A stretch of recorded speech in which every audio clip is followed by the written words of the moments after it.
Itu tadi syarat usianya. Sekarang syarat hewannya, kondisi hewannya. Syarat yang terpenting adalah tidak cacat.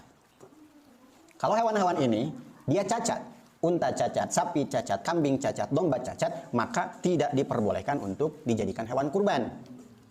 Cacat ini seperti apa? Yang pertama, pincang dan jelas pincangnya.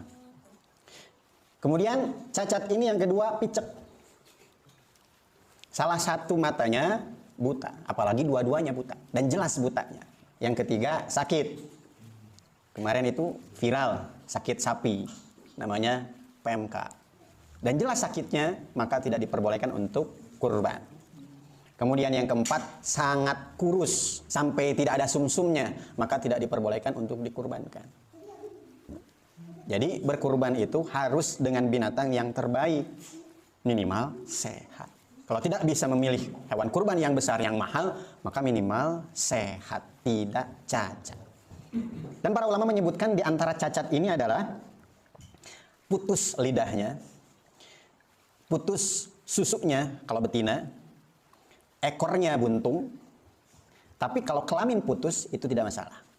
Kenapa? Karena jarang yang memanfaatkan kelamin untuk dimakan. Walaupun ada sebagian yang suka, tapi para ulama menyebutkan dulu itu jarang ada yang memanfaatkan kelamin kambing, domba ataupun sapi. Jadi diperbolehkan untuk dikurbankan kalau hanya kelaminnya yang putus.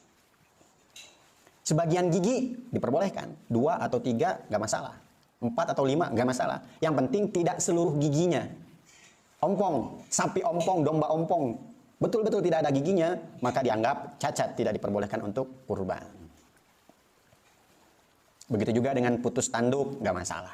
Ya, cuman berbeda jika ketika kita membeli hewan kurban sebelum Zulhijjah atau awal-awal Zulhijjah, kita membeli hewan kurban yang sehat, tapi pas penyembelihan tiba-tiba sakit, ketika penyembelihan tiba-tiba pincang, atau ketika mau dirobohkan kakinya tiba-tiba pincang karena menjatuhkannya salah misalnya, maka ini tetap bisa dikurbankan karena menjelang penyembelihan. Walaupun ada sebagian ulama yang mempermasalahkan, tetap tidak bisa. Pokoknya hewan kurban ini harus sehat sampai dia disembelih. Bagaimana ini? Karena ada khilafiyat, maka kita ambil yang mana saja.